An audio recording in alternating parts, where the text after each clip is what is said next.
kilometer na nga kami rito eh.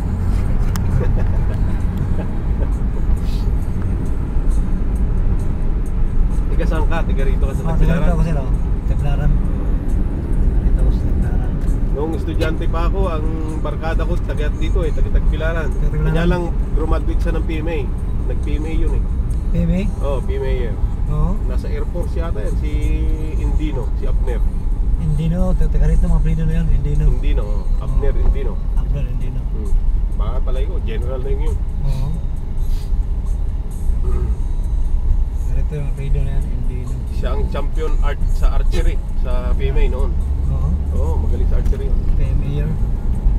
Ha? PMA? PMA, oo. Nung nasa Baguio siya. Oo.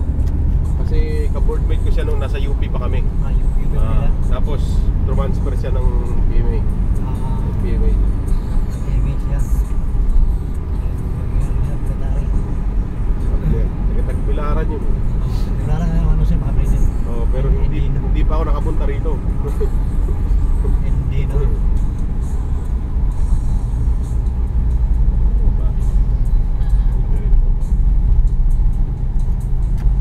Karamihan ng mga malaking bahay dito, mga ano yan, mga expat ano. Mga nakapag-asawa ng ano, gano'n. Asawa ng foreigner. Mga foreigner ano. Dami rito. Kahit sa aeroplano, ang dami. Dami ano. Pag-asawa ng mga ano. Mga foreigner ano. Kasi madami kayo turista rito, di ba? Sa ano, sa Banglaw, sa yung tinatirahan nyo doon banda, marami ano yung mga foreigner. Nag-invest yung mga ano, foreigner. Mga foreigner.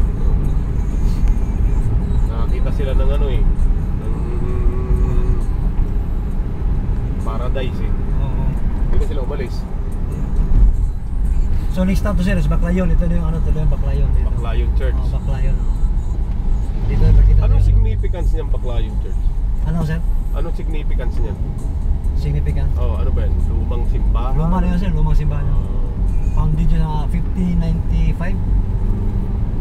Ano yun? Ito yun. Panang kaya ano, mga Jesuit.